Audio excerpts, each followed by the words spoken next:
अल्लाह रब्बुल इज़्ज़त ने इरशाद फरमाया कि ऐ मेरे हबीब, नबी पाक सल्लल्लाहु अलैहि वसल्लम से अल्लाह रब्बुल इज़्ज़त मुखातिब हो रहा है और इरशाद फरमा रहा है कि ऐ मेरे हबीब, आपको बनाना मकसूद ना होता, आपको बनाना मकसद ना होता तो मैं ये दुनिया, ये जहान ना बनाता। फिर आपको दुनिया में जाहिर करने के लिए आदम अलैहिस्सलाम को बनाया गया। आप सल्लल्लाहु अलैहि वसल्लम को दुनिया में जाहिर करने के लिए आदम अलैहिस्सलाम को बनाया गया। फिर आदम अलैहिस्सलाम के जिस्म को पाक मिट्टी से बनाया गया, उसमें कुछ रूहें अल्लाह ने डाली और उस रूह की इमदाद के लिए कुछ और भी मखलूक़ें अल्लाह रब्बुल इज़्ज़त ने डाली, जिसको लताइफ कहते हैं। इंसान के वजूद में, वो आदम अलैहिस्सलाम के वजूद में रूह अल्लाह ने डाली और रूह की इमदाद के लिए कुछ और भी मखलूक़ें डाली, जिनको लताइफ कहते हैं। और हदीस पाक में बाकायदा उन मखलूक़ों के, उन लताइफ़ों के नाम हैं और नबी पाक सल्लल्लाहु अलैहि वसल्लम ने इरशाद भी फरमाए हैं। किसी लताइफ़ का नाम है लतीफ़ा क़ल्ब, किसी का नाम लतीफ़ा रूही, फिर लतीफ़ा अख़फ़ा, लतीफ़ा सिर्री, लतीफ़ा खफ़ी, लतीफ़ा अन्ना, लतीफ़ा नफ्स। ये मखलूक़ें हैं उस रूह की इमदाद के लिए ये अल्लाह ने डाले। आई हदीस में इनके बाकायदा नाम हैं और कुरान मजीद में भी जगह जगह पे इन लताइफ़ों के नाम हैं। जैसे कुरान मजीद में नफ्स अम्बारा का भी जिक्र आया है, लतीफ़ा नफ्स, उस नफ्स का जिक्र आया नफ्स अम्बारा का। जैसे कुरान मजीद में लतीफ़ा क़ल्ब का जिक्र आया, क़ल्ब सलीम का जिक्र आया। ये कल्ब, लतीफ़ा क़ल्ब एक मखलूक है जिसके बारे में कुरान मजीद में क़ल्ब सलीम कहा गया है। इसलिए जब इंसान पैदा होता है तो उसके साथ एक शैतान जिन भी पैदा होता है, यानी कि एक शैतान भी जन्म लेता है, शैतान जिन भी जन्म लेता है इंसान के साथ, और मरते दम तक वो शैतान जिन उस इंसान के साथ रहता है। लेकिन सहाबाए किराम का ये तरीका था कि फ़ौरन हुजूर पाक सल्लल्लाहु अलैहि वसल्लम से सवाल कर लिया करते थे। तो सहाबाए किराम ने पूछा कि या रसूलल्लाह सल्लल्लाहु अलैहि वसल्लम, क्या ये सिफली जिन हर इंसान के अंदर पैदा होती है, हर इंसान के साथ पैदा होती है? क्या वो आपके साथ भी इस दुनिया में जन्म लिया था? तो हुजूर नबी पाक सल्लल्लाहु अलैहि वसल्लम ने इरशाद फरमाया कि हाँ, मेरे साथ भी ये शैतान जिन पैदा हुआ था, लेकिन मेरी सोहबत में रहकर वो पाक हो गया। हुजूर पाक ने फरमाया कि पाक हो गया और वो मुसलमान हो गया। अब नबी पाक सल्लल्लाहु अलैहि वसल्लम की कहाँ सोहबत, जिसे मिल जाए, जिसे नसीब हो जाए, तो शैतान जिन क्या, इबलीस भी आ जाए तो वो भी पाक हो जाए। और इसी सिफली मखलूक के बारे में, इसी शैतान जिन के बारे में जो हर इंसान के अंदर है, हज़रत शाह बुल्ले शाह रहमतुल्लाह अलैह इरशाद फरमाते हैं कि इस नफ्स पलीत ने पलीत की था, असो मुंडो पलीत नासी। मतलब कि मैं नापाक नहीं था, मैं पलीत नहीं था, लेकिन मेरे अंदर जो ये सिफली मखलूक आया, ये शैतान जिन आया, लतीफ़ा नफ्स आया, ये जो जिन्नात आई, शैतान की औलाद आई, ये मेरे पूरे वजूद को नापाक कर गई, पूरे वजूद को नापाक कर गई। तो ये बात हज़रत बुल्ले शाह रहमतुल्लाह अलैह फरमाते हैं, जो एक कामिल वली हैं। अब जो लोग हुजूर नबी पाक सल्लल्लाहु अलैहि वसल्लम के ज़माने में उनके साथ हर वक्त रहें, हुजूर पाक के सोबत में रहें, तो ऐसे लोगों के नफ्स पाक हो गए। और जो लोग नबी पाक सल्लल्लाहु अलैहि वसल्लम से दूर रहें, सिर्फ नबी पाक सल्लल्लाहु अलैहि वसल्लम की तालीम और तरबियत पर चलें, और लेकिन उनके सोबत से दूर रहें और हुजूर पाक का सोबत इख्तियार न किया और दूर रहें, तो ऐसे लोग ही उसी ज़माने में कोई मुनाफिक हुए, कोई ख्वारिजीन बने, कोई काफिर बन गए। आप सल्लल्लाहु अलैहि वसल्लम के ज़माने के बाद जिन लोगों ने इस सिफली मखलूक को पाक किया, इस शैतान नफ्स को पाक किया, किसी भी तरीके से, कोई भी तरीका अपनाकर जिन लोगों ने पाक किया, उन्हीं में से कोई दाता बने, कोई ख्वाजा बने, कोई कुतुब, कोई अब्दाल, कोई कलंदर बने, बड़े बड़े मरतबे के औलिया अल्लाह बने, जिन्होंने इस नफ्स पे काम किया, जिन्होंने इस नफ्स को पाक किया, किसी भी तरीके से इस नफ्स को पाक करने की तरतीब ढूंढी, इस नफ्स को जिन्होंने पाक किया, ऐसे लोग ही ख्वाजा बने, दाता बने, गौस बने, कुतुब बने, कलंदर बने। अब इस दीन इस्लाम में फ़िरके कैसे बने, ये फ़िरके वारियत की वजह भी आप लोग जान लें। जो हज़रत आदम अलैहिस्सलाम को अल्लाह रब्बुल इज़्ज़त ने जो कलमा अता किया, वो कलमा मिला ला इलाहा इल्लल्लाह आदम सफ़ीउल्लाह, ला इलाहा इल्लल्लाह आदम सफ़ीउल्लाह। और ये कलमा मुबारक आप आदम अलैहिस्सलाम की औलादे ये कलमा पढ़ा करती। और हज़रत काबिल के शहीद हो जाने के बाद, काबिल के कत्ल हो जाने के बाद, आप आदम अलैहिस्सलाम की औलाद दो भागों में तकसीम हो गई, दो टुकड़ों में बट गई। जो हाबिल और काबिल आदम अलैहिस्सलाम के दोनों बेटे थे, दोनों में हुज्जतें बहस जब चली और हाबिल ने जब काबिल को कत्ल कर दिया, शहीद कर दिया, तो यहाँ से आदम अलैहिस्सलाम की औलादों में दो भाग हो गई, दो टुकड़े में आपकी औलाद बढ़ गई। जो टोला हज़रत आदम अलैहिस्सलाम से छट गया और आदम अलैहिस्सलाम से छट कर अलग हो गया था, जो हाबिल की टोले बने, तो वो टोला बराह रास्त अल्लाह रब्बुल इज़्ज़त से रब्ता करने की कोशिश की, अल्लाह से जुड़ने की कोशिश की कि भाई हम भी अल्लाह से रब्ता करें, अल्लाह से अपना कनेक्शन जोड़ें, और अपने बाप आदम अलैहिस्सलाम के तरीक़ों को छोड़कर बजाय आदम सफ़ीउल्लाह का कलमा पढ़ने के वो ईश्वर अल्लाह का कलमा पढ़ते हैं, वो ईश्वर अल्लाह कहा करते हैं। और वो टोला आज भी ईश्वर अल्लाह के कलमे पढ़ते हैं, ईश्वर अल्लाह ही वो बोलते हैं। तो अब तक 6000 साल बीत गए 6000 सालों से ईश्वर अल्लाह के ही कलमे पढ़ रहे हैं। आदम सफ़ी अल्लाह के कलमा पढ़ने के बजाय ईश्वर अल्लाह के कलमा वो पढ़ रहे हैं, और ये ईश्वर अल्लाह के कलमा पढ़ने की वजह से ये लोग आज तक काफिर के काफिर ही रहें। और वो लोग जिन लोगों ने आदम सफ़ी अल्लाह का कलमा पढ़ा, ला इलाहा इल्लल्लाह, आदम सफ़ी अल्लाह का कलमा पढ़ा, उन्हीं में नबूवत जारी और सारी रहा, नबूवत जारी और सारी रही और नबी आते रहें उन्हीं लोगों में। और आखिरी ज़माने में हमारे नबी पाक सल्लल्लाहु अलैहि वसल्लम हमारे आका मौला तशरीफ़ फरमा हुए, और नबी पाक सल्लल्लाहु अलैहि वसल्लम के बाद अल्लाह ने वलियों का सिलसिला जारी किया, अल्लाह ने वलियों को भेजा। और जो लोग वलियों से कट गए, वलियों से छट गए, वलियों के नक्शो कदम को छोड़ दिया, तर्क कर दिया, ऐसे लोग तो काफिर नहीं हुए, पर उनका नफ्स आज भी काफिर और मुनाफिक ही रहा। ऐसे लोगों का नफ्स आज भी काफिर और मुनाफिक ही रहा जिन लोगों ने वलियों से निस्बत अपनी तोड़ ली, वलियों से कट गए, वलियों से अपना आपको छट गए। ऐसे लोग का नफ्स आज भी काफिर और मुनाफिक ही रहा। भले वो मुसलमान हैं, वलियों के भले वो न्याज और फातिया खानी वो करवाते हैं, लेकिन वो वलियों के नक्शो कदम पे नहीं चलते, वलियों के नक्शो कदम को तर्क कर दिया, वलियों से छट गए। तो इस वजह से इनका नफ्स आज भी काफिर और मुनाफिक ही रहा। और नफ्स क्या है? वही सिफली मखलूक, वही शैतान, शैतानी जिन्नाती औलाद, जिन्नात, जिसके बारे में हुजूर नबी पाक सल्लल्लाहु अलैहि वसल्लम ने इरशाद फरमाया कि हर इंसान के अंदर एक शैतान जिन भी पैदा होता है, और उसी शैतान जिन को इंसान बनाना काम है, उसी शैतान जिन को कलमा पढ़ाना मेन मकसद है। और ये औलिया अल्लाह, ये दाता, ये ख्वाजा इसी नफ्स को पाक करने में, इसी को इंसान बनाने में पूरी उम्र पूरी ज़िंदगी लगाएं और इसे पाक किया, इसे कलमा पढ़ाया। और जो लोग वलियों से छट गए, वलियों से कट गए, अलग हो गए, सिर्फ मानने तक ही महदूद रहे, ना जाना ना पहचाना, और अपने नफ्स के ऊपर जिन लोगों ने काम नहीं किया, इस वजह से ये लोग भले वो मुसलमान रहें, समाज में वो जाहिदो पारसा हैं, वो रोज़े नमाज हज ज़कात सारे वो अमल भी करते हैं और ख़ुद को अहले सुन्नत वल जमात भी बताते हैं, लेकिन असल चीज़ जो शैतान जिन है, जिसके बारे में हुजूर पाक ने फरमाया, वो शैतान जिन, वो नफ्स तो उनके अंदर है, जिस पर काम करना था उन्होंने उस पर काम नहीं किया, उसे पाक नहीं किया, उसे कलमा नहीं पढ़ाया, रूहानी इल्म से कोसों दूर हो गए, वलियों के तौर तरीक़ों से दूर हो गए। तो इस वजह से आज भी सारे नेक अमल करने के बाद भी इनके नफ्स काफिर और मुनाफिक ही रहें। ज़ाहिरी तौर से ऐसे लोग आबिद और जाहिद बन गए, पाक दामन बन गए, एक दूसरे के दरमियान जाहिदो पारसा बन गए, ज़ाहिरी अमल नमाज रोजे करने की वजह से, लेकिन नफ्स जो उनके अंदर है वो नापाक ही रहा, वो शैतान जिन ही नापाक ही रहा, उस पर उन्होंने जिन्होंने काम नहीं किया वो काफिर ही रहा, नापाक होने की वजह से वो काफिर ही रहा, मुनाफिक ही रहा। इस वजह से सारे कुछ नेक अमल करने के बाद भी, नमाज रोजे हज ज़कात करने के बाद भी उनके अंदर हिर्सो, हसद, लालच भरी रही, तकब्बुर, अहंकार बने रहें। और यही कारण रहा कि इन्हीं में से 72 फ़िरके वजूद में आए, और इस वक्त 72 फ़िरके 73 फ़िरके हैं, और हर फ़िरका अपने आप को खुद को सही उल अकीदा कहता है, हक जानता है।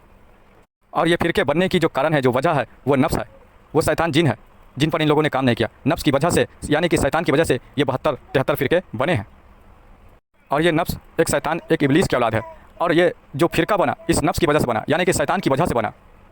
तो ऐसे फ़िरके सही हो ही नहीं सकते। जो फ़िरका शैतान की वजह से बने, नफ्स की वजह से बने, तो ऐसे फ़िरके सही हो ही नहीं सकते, क्योंकि नफ्स शैतान की औलाद है, एक शैतानी जरसुमा है, और उस नफ्स ने ही इंसान को गुमराह किया और फिर 72-73 फ़िरके बनने पे मजबूर किया, और हिर्सो हसद का शिकार ये नफ्स ही बनाया।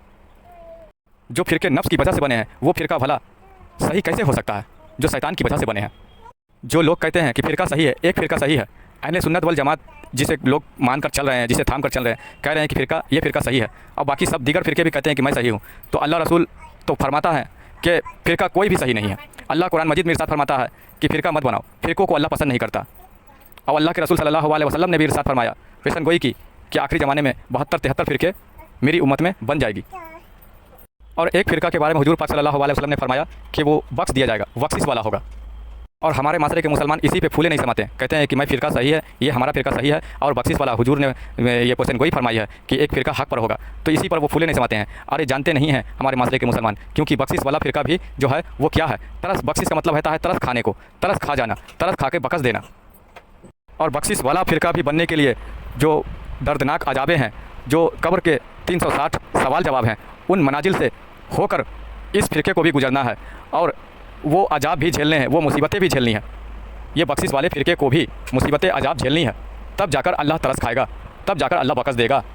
और बख्शिश वालों के लिए दर्जात नहीं होती, बख्शिश वालों के लिए तरस होती है, रहम होती है कि हाँ भले ये भटका हुआ था, इसने नफ्स को अपने पाक नहीं किया, अपने नफ्स को कलमा नहीं पढ़ाया, लेकिन मेरे महबूब के ऊपर दुरूद व सलाम पढ़ा करता था, उनके अल्लाह के नारे लगाया करता था, ईमान पर कायम था, भले ही इसने अपने नफ्स को पाक नहीं किया, तो गुनाह भी करता था, लेकिन दुरूद व सलाम भी पढ़ता था। इस वजह से गुनाह की वजह से उसे सज़ा में डाल दी जाएगी, उसे उसके ऊपर अजाब कर दी जाएगी और सवाल जवाब के घेरे उस पर लगा दिए जाएंगे। लेकिन उसके बाद फिर क्या होगा कि तरस खाई जाएगी, यानी कि बख्शिश खाई जाएगी और बख्शिश करके उसे जन्नत में दाखिल किया जाएगा। लेकिन दर्जात नहीं मिलेंगे, क्योंकि दर्जात जन्नत वालों के लिए, ये बख्शिश वालों के लिए दर्जात नहीं है। दर्जात बख्शिश वालों के लिए नहीं है। दर्जात जो है वो मोमिनों के लिए है, वो नूर वालों के लिए है। दर्जात अल्लाह ने उन लोगों के लिए रखे हैं जिन्होंने अपने नफ्स पर काम किया, अपने शैतान जिन, अपने अंदर के नापाक साय को, वो शैतान की औलाद को जिन्होंने पाक किया, जिस पर काम किया, जो लोग उस नफ्स को कलमा पढ़ाने में कामयाब हुए, उन लोगों के लिए अल्लाह ने दर्जात रखे हैं। तो इस हिसाब से बख्शिश भी सही नहीं है, बख्शिश भी नहीं सही है। अगर कुछ बनना है, कामयाब होना है, तो दर्जात वाले बनो, दर्जात हासिल करने की कोशिश करो। तो ये बख्शिश वाले फ़िरके भी सही नहीं है। और बख्शिश वाला फ़िरका भी बना है, चाहे अदर फ़िरका बना हो, ये नफ्स की वजह से बना है। जिन्होंने अपने नफ्स के ऊपर काम नहीं किया, नफ्स को पाक नहीं किया, नफ्स को कलमा नहीं पढ़ाया, उस शैतान को यूं ही छोड़ दिया, तो इस शैतान की वजह से फ़िरका बना। तो इस वजह से ये बख्शिश वाले भी सही नहीं है। हाँ, इतना है कि तरस वाले बन गए, बख्शिश वाले बन गए, तो इस वजह से अल्लाह तरस खाएगा। अजाब देने के बाद, सज़ा देने के बाद बख्शिश खाएगा कि चलो, नकल कॉपी करते थे, किताबें उठा कर कोशिश करते थे कि इस तरीके पे चलो और अमल करो, दुनियावी ज़ाहिरी अमल वो करते थे, लेकिन गुनाह में मुब्तला थे। क्योंकि गुनाह में मुब्तला रहने की वजह, हिर्सो हसद होने की वजह, वो अंदर बैठा शैतान, वो नफ्स था और उसे पाक नहीं किया। इस वजह से दर्जात वाले नहीं बने, सिर्फ बख्शिश वाले बने। तो सज़ा मिलेगा, अजाब मिलेगी, उसके बाद फिर बख्शिश तरस खाई जाएगी। तो जो शैतान की कारण से, शैतान की वजह से फ़िरके बने और लोग गुमराही में मुब्तला हुए, तो फ़िरके सही हो ही नहीं सकते। तो बख्शिश वालों को दर्जात नहीं है, तरस है, रहम है। और बख्शिश वालों को जो तरस और रहम खाकर, जो सजे काट कर उन्हें जन्नत में दाखिल किया जाएगा, तो बख्शिश वालों को ऊपर जो तरस रहम खाया जाएगा, तो दर्जात नहीं मिलेगा, बल्कि किसी दर्जात वाले जो होंगे, जिन्होंने अपने नफ्स के ऊपर काम किया, अपने नफ्स को कलमा पढ़ाया, जिनको जन्नत में दर्जात मिले, ऐसे दर्जात वालों के गुलामी में ये बख्शिश वालों को डाल दिया जाएगा, ये बख्शिश वालों को भेजा जाएगा। पर बख्शिश वालों को दर्जात नहीं अता करेगा अल्लाह, क्योंकि अल्लाह ने दर्जात जो रखे हैं वो नफ्स पर, कल्ब पर, अपनी रूहों पर काम करना, नफ्स को कलमा पढ़ाना, कल्ब को अल्लाह के जिक्र में लगाना, अपने वाक़ई रूहों को अल्लाह के जिक्र में लगाना और कामयाबी हासिल करना, दर्जात पे उस रूह को ले जाना, उन्हीं के लिए दर्जात अल्लाह ने रखे हैं। एक बात और जान लें, हुजूर नबी पाक सल्लल्लाहु अलैहि वसल्लम के ज़माने का इतिहास आप उठा कर देखें तो हुजूर पाक के ज़माने में कोई फ़िरका नहीं था, ना सुन्नी था, ना शिया था, ना वहाबी थे, ना देवबंदी थे, ना बरेली थे। तो सिर्फ क्या थे? उम्मती होते थे। और उम्मती के बारे में हुजूर नबी पाक सल्लल्लाहु अलैहि वसल्लम ने यह फरमाया कि उम्मती वो है जिसके अंदर अल्लाह और उसके रसूल का नूर होता है, वही उम्मती होता है। सिर्फ उम्मती होते थे। और हुजूर नबी पाक सल्लल्लाहु अलैहि वसल्लम ने ये इरशाद भी फरमाया, हदीस भी गुजरी है उम्मतियों के हवाले से, आपने फरमाया कि जिसके अंदर नूर है, जिसके अंदर मेरा नूर है, वही मेरी उम्मती है, वही मेरी उम्मती है। और हदीस शरीफ में भी ये बात है कि क़यामत के दिन उम्मतों की पहचान नूर से होगी। ये हुजूर का फरमान है कि क़यामत के दिन उम्मतों की पहचान होगी तो वो नूर से होगी। और हुजूर के पर्दा फरमाने के बाद जब उन उम्मतियों के अंदर से जिस तरह से नूर निकलता चला गया, जिस तरह से उन्होंने अपने नफ्स के ऊपर काम करना छोड़ दिया, उनके अंदर से जो नूर खारिज हो गई हुजूर की सोबत छिन जाने के बाद। जब तक हुजूर के सोबत में थे तो उनके अंदर नूर थी, और हुजूर के सोबत छिन जाने के बाद, हुजूर की सोबत नहीं रही, उसके बाद क्या हुआ कि उनके अंदर नूर जो थी वो खारिज होती चली गई। वो दुनिया में मुलफ़िस होते चले गए, बीवी बच्चे कारोबार में डूबते चले गए, दुनियादारी में डूबते चले गए, और अल्लाह को, अल्लाह के रसूल के फरमानों को, उनके नक्शो कदम को भुलाते चले गए। इस वजह से नूर उनकी खारिज होती चली गई। नूर जब खारिज होती चली गई तो उन जैसे जैसे नूर खारिज हुई, उसी में से कोई सुन्नी बन गए, कोई शिया बन गए, कोई वहाबी बन गए, कोई देवबंदी, कोई बरेलवी, इस तरह से फिरके बनते चले गए। जैसे जैसे नूर खारिज होती चली गई और ये लोग फिरके बनते चले गए। और अल्लाह के रसूल हमारे मुर्शिद पाक सरकार गौहर साहिब फरमाते हैं कि अगर वो नूर अल्लाह के रसूल की वापस आ जाए, अगर वो नूर इन फिरकों में वापस आ जाए, तो फिर कभी नहीं कहेंगे कि मैं सुन्नी हूँ, मैं शिया हूँ, मैं वहाबी हूँ, मैं देवबंदी हूँ, मैं बरेलवी हूँ। यही कहेंगे कि उम्मती हूँ तुम्हारा या रसूल अल्लाह सल्लल्लाहु अलैहि वसल्लम। तो दुआ है कि अल्लाह हमें कहने सुनने से ज़्यादा अमल करने की तौफीक अता फरमाए, वलियों की निस्बत, वलियों के नक्शो कदम पे चलने की तौफीक, हिम्मत अता फरमाए। और हम आप लोगों से अर्ज करना चाहते हैं कि यूँ ही कहने सुनने पर ना चलें और यूँ ही अहले कान ना बने, सिर्फ सुनना पसंद ना करें, बल्कि हमारे जरिए आप लोगों को मैसेज मिल रही है तो आप उस नफ्स पर ही, उस सिफली मखलूक पर ही, उस जिन्नात पर ही जो हर इंसान के अंदर है, शैतानी जरसूमे जो नापाक नफ्स है, उसके ऊपर काम करना शुरू कर दें आजी से, और अपने अंदर नूर बनाना शुरू कर दें, अपने अंदर नूर बनाना शुरू कर दें, ताकि उम्मती में शुमार हो जाएं। उम्मती हुजूर की वापस जैसे थी पहले, वो उम्मती फिर से कायम हो जाए और फिरकों से निकल जाए और असल उम्मती बन जाए। यही दुआ है कि अल्लाह कहने सुनने से ज़्यादा अमल करने की तौफीक अता फरमाए। और आप लोगों से यही गुजारिश है कि अहले कान ना बने, सिर्फ सुनना पसंद ना करें, बल्कि अमल करने की कोशिश करें। और ये नूर बनाने का प्रक्रिया, नूर बनाने की प्रोसेस अगर कोई अता कर रहा है, कोई सिखा रहा है, तो हमारे मुर्शिद पाक सैयदना रियाज अहमद गौहर साहिब सिखा रहे हैं, लोगों को बता रहे हैं, बजाते इजाज़त देते हैं, इज़्ने कल्ब, जिक्र कल्ब की इजाज़त देते हैं। तो आप इजाज़त जिक्र कल्ब लें और लेने के बाद अपने अंदर नूर बनाएं, अपने नफ्स को पाक करें, अपने कल्ब को पाक करें और उम्मती बने। तो इजाज़त लेने के लिए जिक्र की नंबर डिस्क्रिप्शन में दिया हुआ है, आप उस नंबर के जरिए, व्हाट्सएप के जरिए कांटेक्ट करें, रब्ता करें और ये तरीका सीखें। सरकार गौहरशाही के करम से आपके अंदर वो नूर बनेगा, आप भी हुजूर की उम्मती में शुमार होंगे, बरगाह रिसालत हुजूर के दीदार तक पहुँचें उस नूर के जरिए, क्योंकि नूर रहेगा तो ही आप हुजूर के दीदार तक, हुजूर के बरगाह तक पहुँचेंगे, क्योंकि हुजूर भी नूर और आपके अंदर भी आ जाएगी जब नूर, तो फिर नूर को अट्रैक्ट करता है, आकर्षित करता है। जब नूर आपके अंदर आ जाएगी तो आप खुद ब खुद हुजूर तक पहुंचने लगेंगे, हुजूर के दीदार तक पहुंचने लगेंगे। नूर नहीं है इस वजह से आप अल्लाह से दूर हैं, क्योंकि अल्लाह में भी नूर नहीं है तो आप रसूल अल्लाह से दूर हैं, नूर नहीं है तो आप वलियों से दूर, आप दुनिया में लटके हुए हैं। नूर बनाएंगे तो फिर अल्लाह वालों से अटैच हो जाएंगे, अल्लाह वालों से आप जुड़ जाएंगे। ये नूर बनाना बेहद ज़रूरी है। आप इस बात पर अकीदा ईमान रखें कि हर चीज़ में, हर कलाम में अल्लाह के 30 पारे कुरान में भी नूर है, अल्लाह के जिक्र में भी नूर है। तो ये नूर बनाने का तरीका सीखें और इसकी इजाज़त बजाफ्ता दी जाती है, ये इजाज़त हासिल करें और इस पर अमल करके आप भी कामयाब हो जाएं, अशरफुल मखलूक़ात बने। तो आज के लिए हमारा जो गुफ्तगू है हम यहीं पर रखते हैं, फिर मिलते हैं अगली बार किसी नए टॉपिक पे, किसी नए जानकारियाँ लेकर आप लोगों के बीच। तो अस्सलाम वालेकुम वरहमतुल्लाहि वबरकातुहू।